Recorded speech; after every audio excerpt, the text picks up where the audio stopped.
Hello, and welcome back to the Beyond Resistance pod, where we share hard-won insights to build blue power in red communities and start winning. I'm Sarah Schultz. And I'm Jennifer Austin. Jennifer, what has you fired up today? Okay, so our friends Sarah and Ashley, who do the United She Stands podcast, and they're from Ohio. So they every month they do a specific one of their podcasts is very specifically about Ohio issues. And this month, their Ohio issue was the Ohio legislature, which is Republican because of gerrymandering. They are attempting to pass bills that will protect ICE from Ohio citizens. Like what? So like, you can't blow a whistle when you see Oh ICE. my God. And you can't record ICE. And you can't follow ICE. And like they're like looking at all the things that Minneapolis citizens did and trying to write laws to protect ICE from Ohioans there that, you know, would maybe want to do some of the same stuff that Minneapolis has done. That's like, bullshit. Is that not mind-blowing? That's like the opposite of democracy. Yes. Like that's the opposite of the foundation of our country. That's and like I have a right to stand on whatever sidewalk I want to stand on and blow a whistle, be it in Michigan or Ohio or Florida or wherever. That is outrageous. That is outrageous. Like, you know, Florida a while ago passed really harsh protester laws, like if you're impeding a road, I can't remember if this one passed, but I know it was in the legislature in Florida at one point that, like, if you're impeding a roadway, a person in a car has the right to hit you. Oh my God. And then there's definitely other ones that criminalize basic protesting rights that all of us have exercised for decades and decades. That we've exercised and that are enshrined in the Constitution. Yes. That's outrageous. So that's what has me fired up is this idea. And like, so everyone that's listening, this is being recorded on Friday, February 20th. You'll hear it on the, oh my gosh, I can't even remember what, it's going to be 26th? Tuesday of next week, whatever day you hear it. So I don't know what's going to change between now and then. But yeah, that's what's going on in Ohio is they're trying to protect ICE. That's outrageous. And are they, when they were talking about it on United She Stands, do they have any kind of prediction about whether or not that kind of thing would pass? They didn't really. They definitely were asking people. Well, actually, I'm not even sure if they asked anybody to call because I think it was still maybe in committee. I don't think it had passed any chamber of the legislature yet. So they were kind of like, stay tuned. When we know more, we'll tell you what actions we think you should take. So if there's any Ohio listeners, I guess keep an ear out, listen to United She Stands, or, you know, pay attention to other organizations that are doing that kind of work. But yeah, that's outrageous. I'm kind of sick.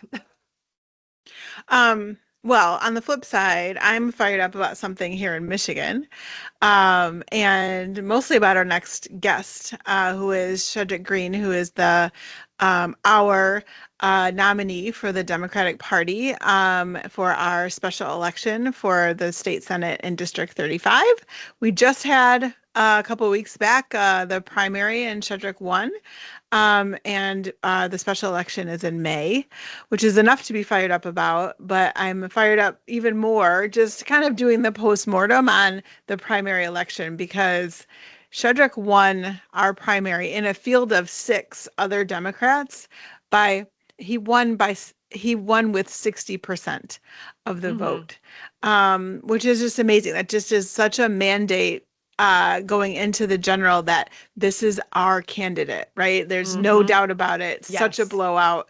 Amazing turnout. And he's such an amazing candidate. He's a just a regular guy who cares, right? He's Yeah. just had such a storied career as a Marine and a fire captain and just a community member who does all sorts of volunteer work.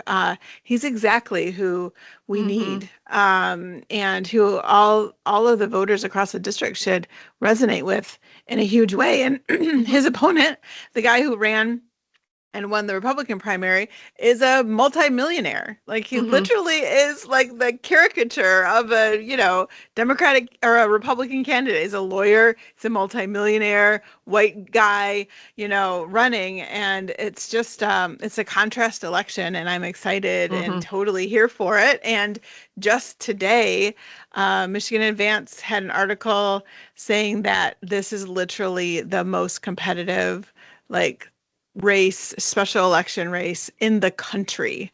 Mm-hmm. And it basically said, like, all eyes on our community across the country, for what this special election will mean, or forecast, essentially, for Mm-hmm. like what we can expect in the midterms. And so I'm super fired up about it. I'm excited. I'm so excited about Chedrick and just who he is.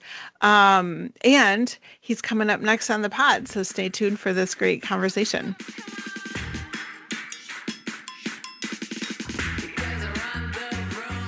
Today's conversation is with Chedrick Greene, our friend Chedrick Greene. He is a U.S. Marine veteran, retired, a fire captain in Saginaw, and he is our nominee, Democratic nominee for State Senate District 35 in a special election that will take place here on May 5th.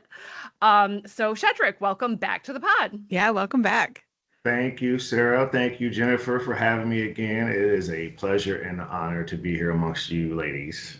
Yeah, we're happy to have you back here. And, this is the first time we've had, an official conversation on the podcast after a long primary process. And we'd love to kind of debrief some of those things that are related to the primary. And as you're kind of, gearing back up, I'm sure without much of a break, to our general election for the special election here in May. So I'm reflecting on the primary and just noticing, first of all, like, congratulations, amazing job. Those primary results, all good everywhere for our whole Mm-hmm. district. It was so exciting to wake up the next day and just really dig into the metrics of it all. And you received over 60% of the vote. Now that's huge, Yes. and especially huge when you consider it was a six-way primary. So you got 60% of the vote when there were six candidates on the ballot to choose from. And you also notched a 2-1 margin over your closest fellow Democrat in the primary. Were you surprised by those results? Yeah, I believe that we would have win. We have a great team who put the work in, and we worked hard for every dollar endorsement and vote. Would hoped that it would be a very sizable victory, but was expecting maybe numbers closer, being a first time candidate. But we have a strong pulse on the district and what concerns residents have the most. Talked about the needs to make life more affordable, safe, and free here. And we took that message to labor groups and retirees, our county Dem parties, advocacy groups, to various rallies, and every conversation on doors and phones. And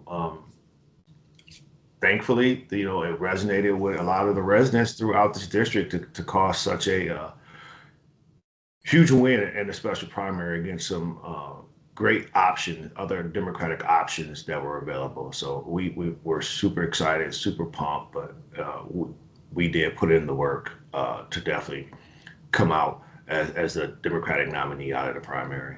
Absolutely. I know that folks here in Midland were excited about your campaign, and when you say you put in the work, like, you definitely Yeah. put in the work. I mean, you were everywhere and all the places, big groups of people, small groups of people, one-on-one conversations. You are showing up, which is exactly what we want our elected officials to be doing. And you talk a lot about how you show up and do the work. You don't show up for the photo op.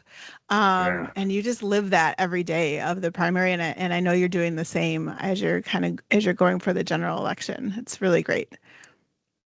Thank you. Yeah, Yeah. it That's it what it's was for about. sure. I'll start. Go ahead. No, Sure. go ahead. No, I was just gonna say, that I think that's that's what Team Green is about. Fortunately or unfortunately, I have to take pictures because I'm running in a public space, but it, you I mean, know, most voters are probably never going to get a chance to actually be in the same room with you, and that's just the facts of a large district. So a lot of times it is those pictures Yeah. that people see on the mailers or on the TV ads or whatnot. So yeah, sorry, get used to the camera. For sure. But it's not for lack of trying. I mean, if anyone in this district wants to be in the same room as Chedrick, there are lots of Correct. opportunities because you Yes. are everywhere.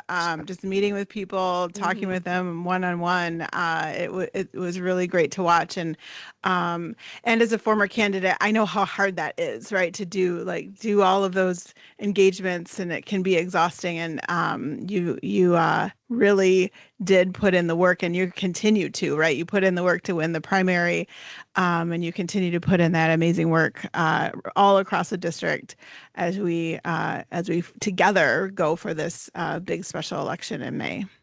yes, yes, So, like all of us, I mean, we were all sitting around with fingers crossed and bated breath to see how the primary results were going to turn out. Um, but they showed a very significant enthusiasm, not just for you as a candidate, but Democrats in general. So we had the Democrats overall had 8,400 more votes in the primary than the Republican side did, despite it being a competitive race on both sides, despite the fact that this is a competitive district. Um, and what do you think is behind that? And like, does that change how you are approaching the general election phase of your campaign? um, you know, there's a real concern about the ability to get by, let alone get ahead. You see it when we go to grocery stores and we worry about how much longer our old cars can keep running. Mm. There's real concern about our safety.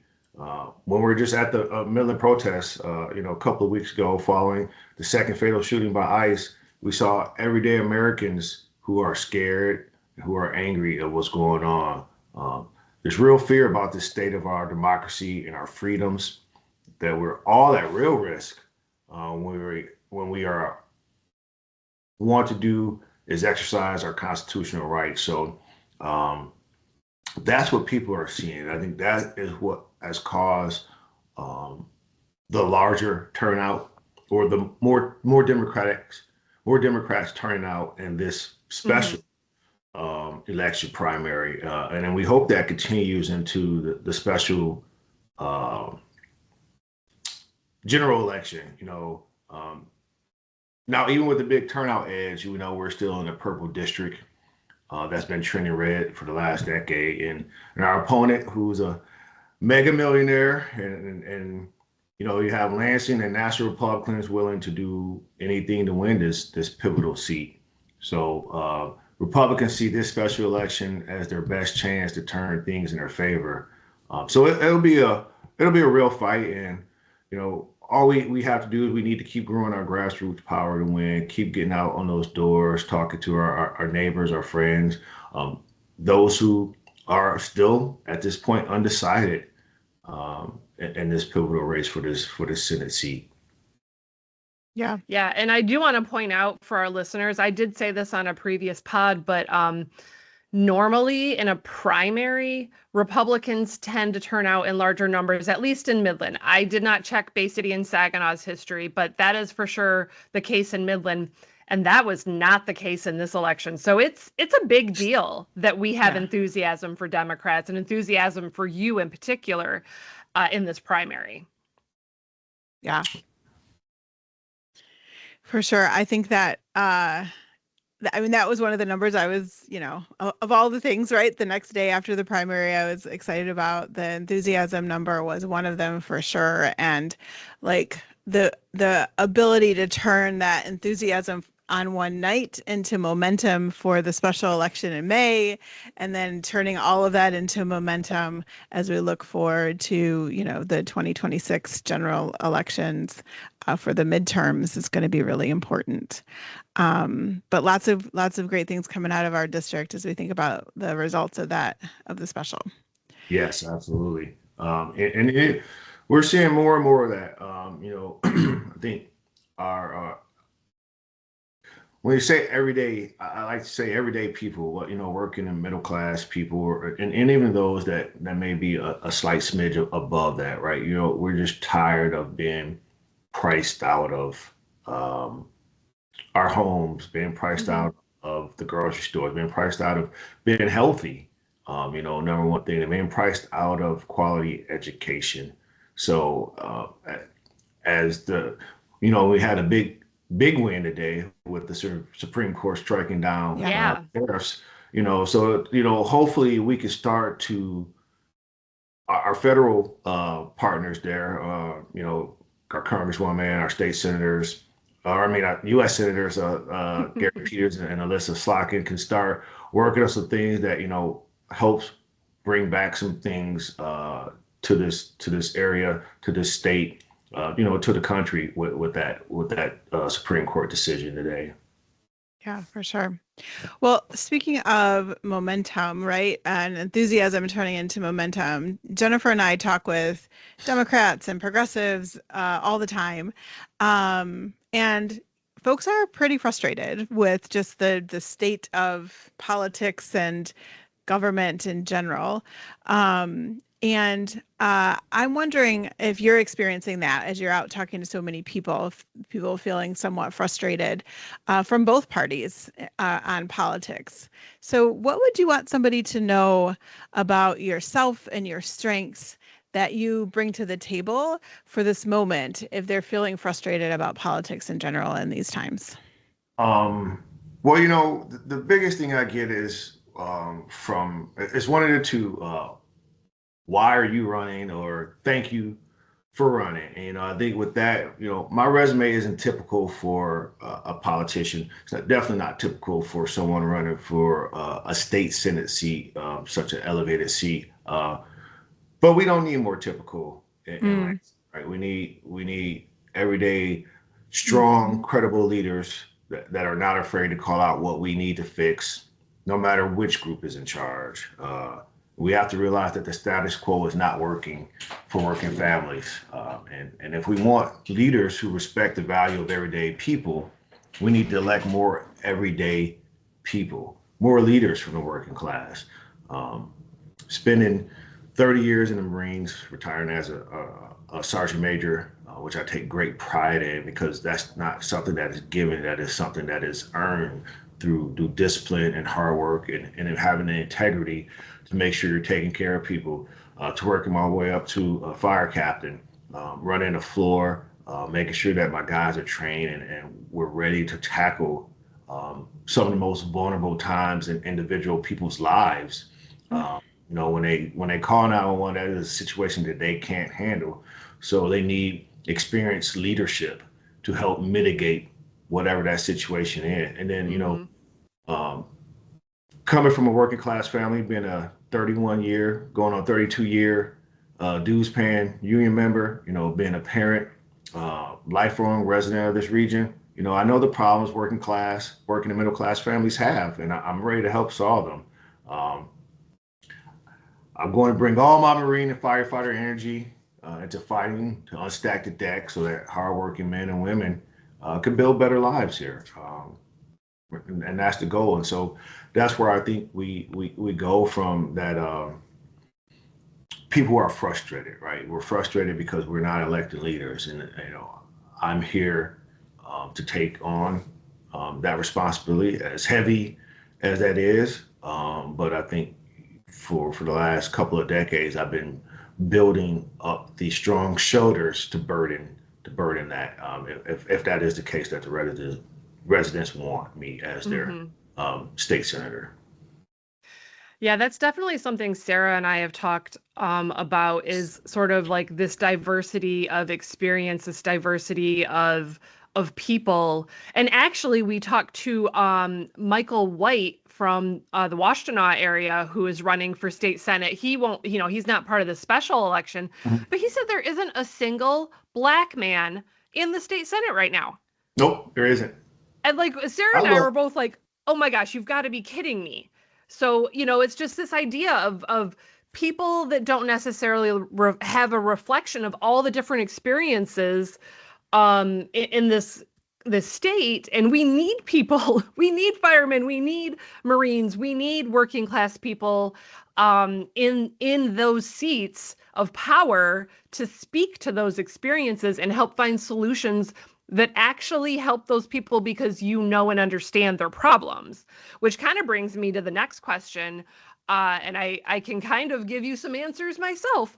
But the Republican opponent, is it Jason Tunney? I don't even know how to pronounce his last name. I don't mean to be disrespectful. I just literally don't know. Yes, Jason Tunney. Tunney. Okay. So he is a lawyer, which is a typical politician, job that they often hold before they become politicians.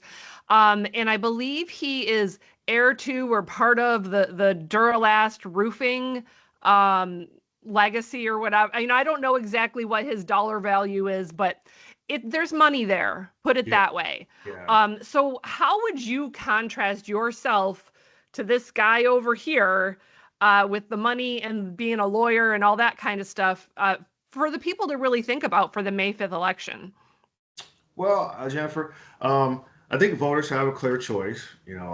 I'm a leader who is grounded in working class experience, backed by 16 Michigan labor unions. We just got the Michigan Education We saw Association, Hmm. that. Yeah, and we got the congratulations. UAW local this week as well. So I saw that too. 16, yeah, thank you. 16 labor organizations have decided to back me. Many of those come from the primary. I put my life on the line for well over 3 decades to defend our freedoms and protect Michiganders.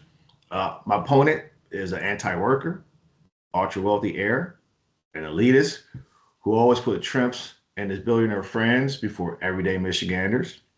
Um, my opponent is supported by Bessie DeVos vulture schemes and wants to defund our public schools. I'm a long time public safety professional. I've called out ICE when their reckless actions resulted in unnecessary deaths. And I called out this administration for escalating attacks on our freedoms and posting disgusting racist content about the president and the first lady. That was My opponent, ridiculous. was too MAGA to denounce this administration's violent violations of our constitutional rights, Hmm. and too cowardly to comment when asked by reporters about the blatant racist post put out by the leader of his Republican Party.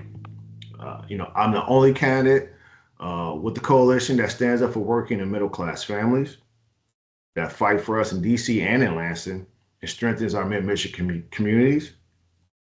My opponent, his coalition, is crushing farmers, Mm. crushing families, and these small businesses with tariffs, right? So once again, we know the Supreme Court just ruled on that, so let's hopefully that can get a quick turnaround on the tariff issues, right? But they're also slashing our healthcare and gutting our schools while pouring billions into their own deep pockets, right? So I think that's the difference when you look at this district, be that is purple. It is full of veterans, skilled trades, low income, middle income, and working class people, right? And so when we look at leaders and casting that vote on May the 5th for the special election, those are the things that you have to look at. A person that is your next door neighbor, or a person is in a neighborhood that you can't get into. Mm. Mm. Yeah. I mean, the choice could not be more different, right? And Hmm. when I think about the makeup of our district, it's something that you and your team would say that you're the right candidate for the right time. Yes. And it could not be more true. And when I think about your opponent and who he is, he's the wrong candidate for this Mm-hmm. time right now too, for Absolutely. sure, for sure. And I hope and I know you'll do all the work that needs to be done to make sure voters see that difference and see Yeah. themselves in you, because they sure as heck won't see themselves in him. Mm-hmm. No. So, yeah. No. Yeah, we are all way closer to the least of us in our district than any of us are to someone like Tunney and where Yeah. he's at in life. Yeah. Yeah. Yeah. Um, so also just today, Michigan Advance came out with an article that said that the Democratic Legislative Campaign Committee, which is like a committee that serves state Democratic parties across the country, has named the Michigan 35th State Senate District as the most competitive special election in the country right now. Wow. So that happened today, right? So that article Yeah. came out today. So one other quote that just popped out for me in that article, the president of the DLCC said, "All eyes should be on Michigan in the spring, that this seat, your seat that you're running for, the 35th Senate seat, will be the most competitive special election in a battleground state in this year." She said that the chamber majority is on the line and that this election will set the tone for the midterms in November as we work to build state power across the country and safeguard against Trump's abuses. So first of all, No no pressure. pressure. Woo! Like the most competitive in the country. Man, Yeah, I, all eyes. I Yeah, gotta get a drink of water all for eyes that. across the country are going to be on this race. No pressure. But second, I'm wondering if you're feeling that pressure, just like the pressure of the country. And why do you think that this seat in particular, they're saying is like will be a bellwether for what's going to happen in the 2026 midterms? Well, I think I'll start on the back part of that question. I think this is, I believe this is the last special election that's happening before the midterms start, right? So we saw some turns in other special elections throughout the country, Texas, Iowa, to stop the supermajority there. The wins of the governors over in Virginia and elsewhere. So, it was said before that there was the fourth most important race just in the state. After the governor, the Wow. U.S. Senate seat, and the Secretary of State, more than any of the other congressional races and other state Senate and House races. So I can see that. But once again, when we were talking about a seat that decides democracy, maintaining control to offset what Speaker Hall and the Republicans are doing Mm-hmm. in the Michigan House. Um, you know, I was talking to a resident last night. It's like it's almost if a Republican wins this seat and the Republicans have the House, it's almost as if Michigan's on it in its own federal was a state shutdown because you Mm-hmm. have to have bipartisanship in order Yeah. to get things passed. And so when you talk about when residents are coming to you for answers and you have to tell them like, hey, yes, I would love to do that for you, but that's got to go to committee. The committee has to bring it out of committee to go to the floor. The floor has to vote on it, and depending if it's the floor of the Senate, it still has to go to the House. They Mhm. have to debate it before so it takes some time for bills and legislations to get to the governor's desk. So maintaining control of the state Senate seat is so pivotal because of things like that. If we Mm-hmm. want to start working on, affordability items, we want to start working on safety within our communities and our workplaces within the state. We want to start focusing, not start, but continue to focus on our democracies and our freedom in the state. We have to have a way to make sure that this legislation and these policies get signed into law so they can be enacted for everyone's good. So I think that is why, once again, we as Democrats have been having a tremendous upswing in these specials. And that just shows the sign That's that, right. you know, uh, residents in Michigan and residents across the country are just tired of the federal administration's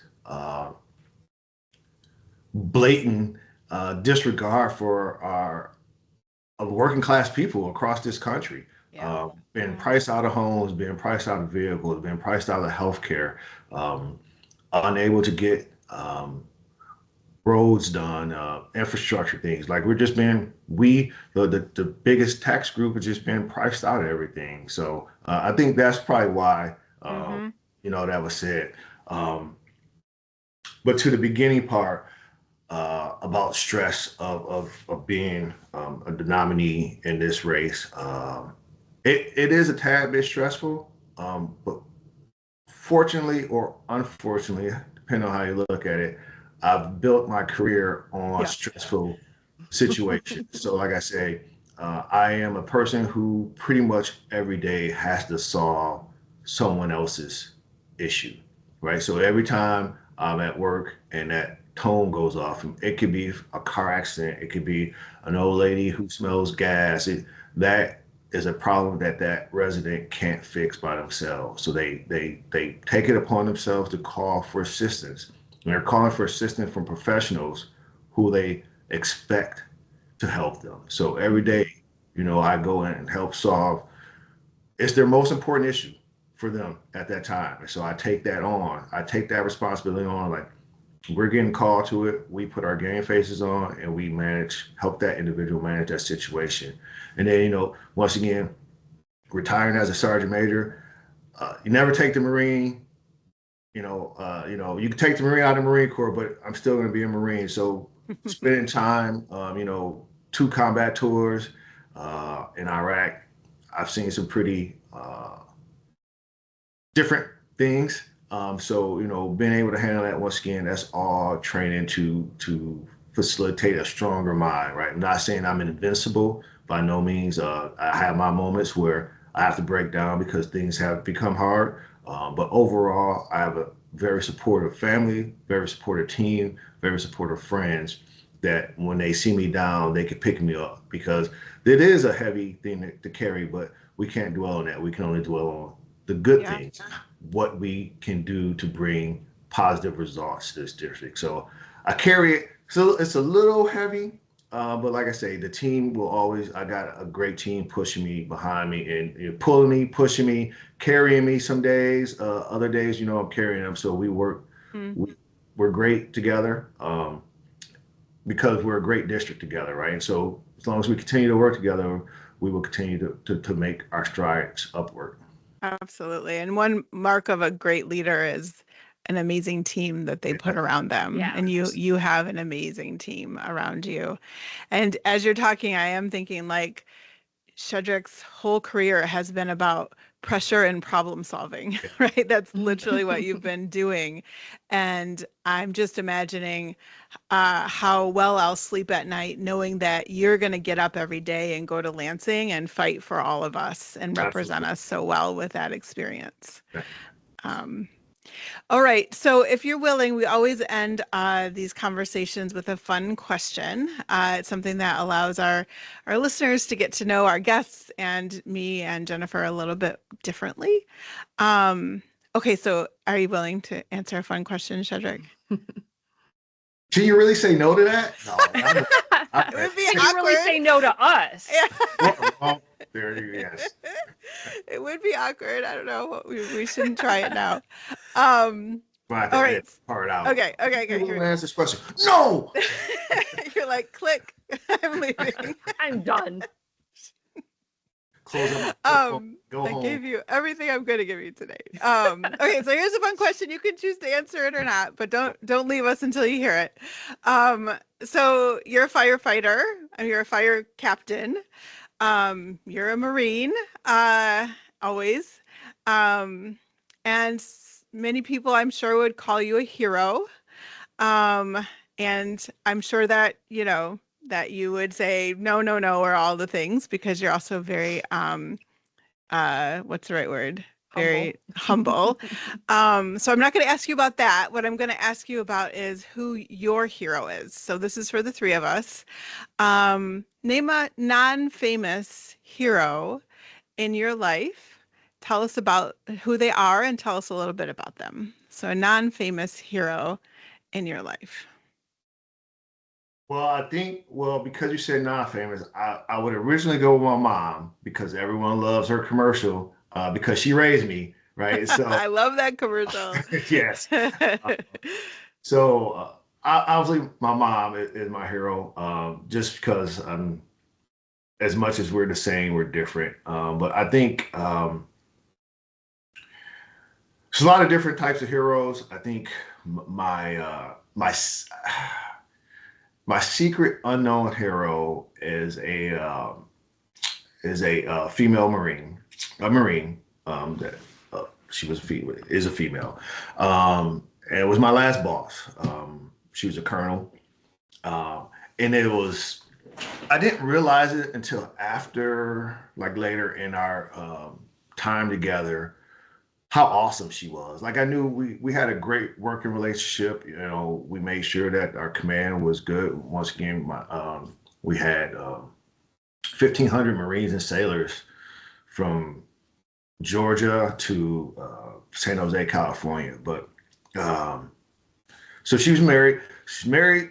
Her husband was also a Marine, so they both were in commands. And if I don't want to draw it out, but command takes a lot out of Mm. officers, military officers in general, not just Marine officers. But that's why they keep the command so short. It's 2 years, but it's 2 years. Once again, as we talk about pressure, it's just 2 years of pressure. So Yeah. her having one of the largest um, military battalions in the entire Marine Corps Reserve, once again spread across 6 states, 10 sites. So she had all these local leaders. So she's got a dozen or so people that report to her, and she has to be in every meeting. She has to be in a meeting for the unit in Abilene, Texas, and the meetings for the unit and in Georgia.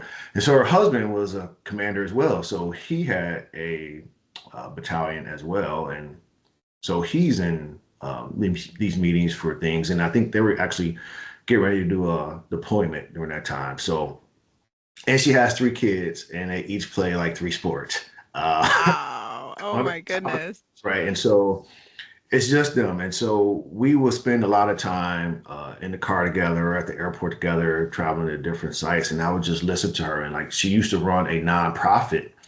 When she first took command, she had a nonprofit that she was running, and the nonprofit helped veterans get jobs. So a lot of there's an officer side and a Marine and an enlisted side. So a lot of the enlisted don't have degrees. Some are working on their degrees, but like they have so much human resource abilities because that's kind of falls into the wheelhouse of taking care of the daily operations of Marines. But so she ran a nonprofit group that allowed middle manager enlisted people to get some very good jobs out in the civilian world. So she made a lot of contacts with that. So and then her husband worked for an oil company, so he was pretty busy. So it took me a while, and I was like, how do you remember this stuff?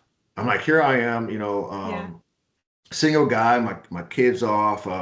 Just I had work, I had the fire department stuff, but your husband's a commander, you're a commander. Mm. I had 3 awesome kids. They like play water polo, soccer. They're in a debate club, and I say, and then you have the largest Marine battalion in the entire Marine Corps spread across the entire country. How do you do it? Like, she says a lot of color coordination. Right? you know, everybody got their colors, and I was like, Yeah. so all that she's talking, and I'm just sitting there, and she's like, why are you looking at me that way? And she's like, are you wondering something else? I think she asked. I says, not really. What's my color? That's all I care about. But so Did you have a color? What did she say? yes, my color was red because her son picked it Amazing. out for me. It's like, well, Sergeant Major Green can't be green. That's just too obvious. So Too on the nose. yeah, I had but That's funny.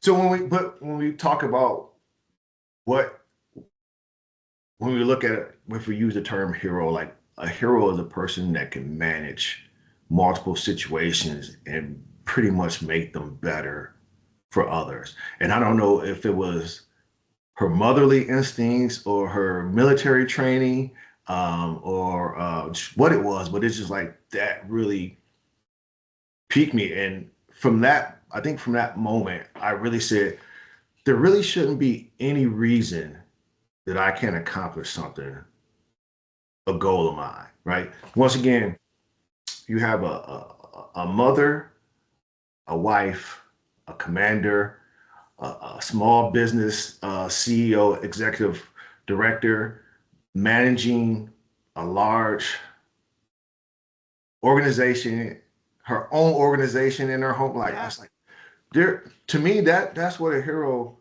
That's what a hero does. A hero Mm-hmm. manages things to make others better.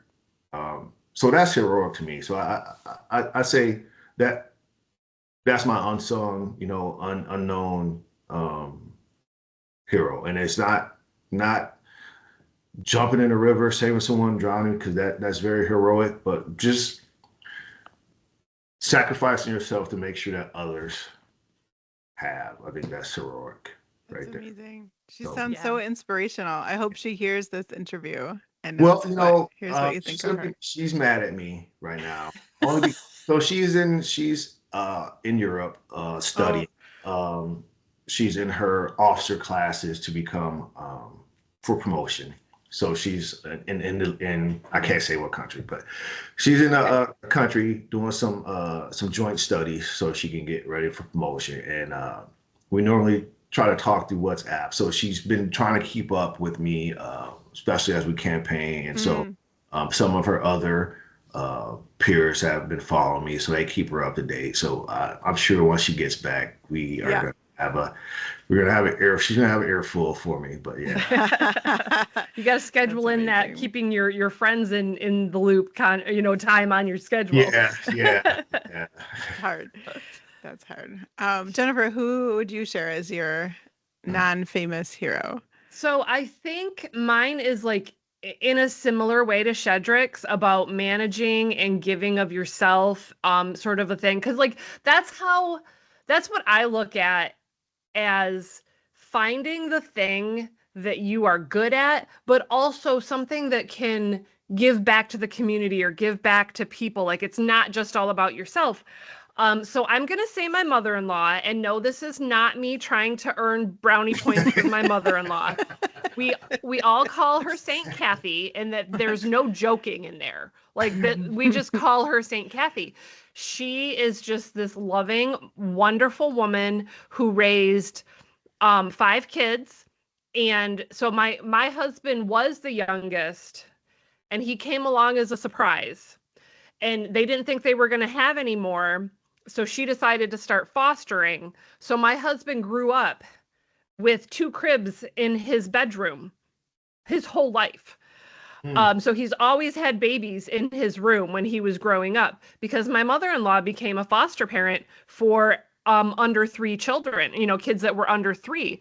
And eventually they adopted one of those kids. That was their 5th one. So then my husband was no longer the youngest. But I'm probably going to get the number wrong. I want to say it's 184. It was 100 and some different Wow. children that she fostered throughout the years. And sometimes it was for a year, sometimes it was for 2 days, but there were babies and toddlers in Mhm. those cribs just all the time. And she's just so patient. And what is she now? 84, 80 something. She still works at a daycare. And we're like, Wow. do you understand the meaning of retirement? And she's like, I can't sit around. What am I going Yeah, to do? Sit at home and watch TV? No, I'm going to go take care of babies. And that's yeah, just what she's done her whole life. And like, coming from me, I'm sure people will be like, you're a feminist. And, why would a stay at home mom who takes care of babies be your hero? Because she's giving of herself yes. what she is Yep. best at. And Mhm. she's made a huge difference in the lives of more than 100 children. So to me, that's just Amazing. amazing. I just cannot even begin to give accolades to the patience of this woman and the giving nature of her. I just love it. Yeah. Oh, she sounds amazing. Awesome. I'm gonna pick my sister. So she's my younger sister. She's 2 years younger than me, and she's a nurse. And she was a hospice nurse for a long time, and hospice nurses are heroes for sure.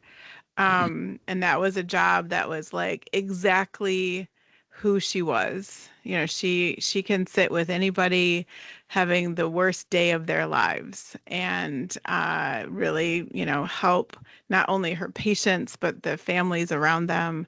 And she now works on a oncology floor. She kind of burnt out, as many people do in the hospice space, but still doing the nursing job. And it's exactly right that that's her best magic for sure. But she's also just the most kind person. I mean, if you walked up to her and said, "I really like your coat," she would take it off and give it to you. And I don't, that's not hyperbole. Like she literally would. Don't ever compliment her on anything because she will insist that you take it right off of her back. She's just very kind and wonderful, and she and I are a lot alike and a lot different in a lot of ways. But she is definitely my hero. So That's awesome. yeah. Well, Chedrick, again, thank you for coming back to the pod and for spending Thank some time you. with us, talking about, you know, the debrief on the big primary election that we had just a couple weeks ago, but also looking forward to what we need to do to get the big win in May. Yeah. Where would you have our listeners go to find out more about you and your campaign? Is there a website that you would recommend? Absolutely. So my website for old or new listeners, hopefully we're gaining some more. Chedrickgreene.com, ChedrickGreene, extra E. .com, Facebook, Chedrick Greene for State Senate, Instagram, Chedrick Greene, X, Chedrick Greene. So we have all the updates, all our events, um, everything. Volunteer, you can sign up for volunteers to help canvas. If you want a yard sign, we're getting some new yard signs coming in. If you would like a yard sign, you know, you can register on the website, chedrickgreene.com. Our phone number's on there, our email is on there. If you would like to invite me to an event, you can contact us at info@chedrickgreene.com. So pretty much if you Google chedrickgreene.com, you'll be able to Right. you'll be able to get in contact with me and the team, and you know, we do our best to make sure we're at community events, and getting out. Mostly, if it's not, I still have to work. Still working at the fire department. So as long as it's not a scheduled work day, we will do our best to make sure that either I personally will be there or someone from the team to represent our campaign is there for your event. So yeah. Great. Well, my friend will be watching and helping and all the things, and apparently so will the whole country. Um, so that's happening, and definitely do to all of our listeners check out Chedrick in all of those ways. He's very easy to find out more information about and get a hold of. And thanks to all of our listeners for tuning into the pod once again. This is the Beyond Resistance pod, where we share hard-won insights to build blue power in red communities and start winning. Until next time, see you later. Bye, everybody. Bye, everyone. Thank you. You can listen to the Beyond Resistance podcast on all major platforms. Leave us a review to boost this episode and help us reach more blue dots and red seas. Follow us on social media and like, share, comment to increase our reach. Subscribe to our Patreon and gain access to our private Discord channel and make monetary donations of support through Venmo. You can find all of this and more at beyondresistancepod.com. Beyond Resistance is a Beyond Resistance LLC production. Producers Jennifer Austin and Sarah Schultz. Editing Jennifer Austin.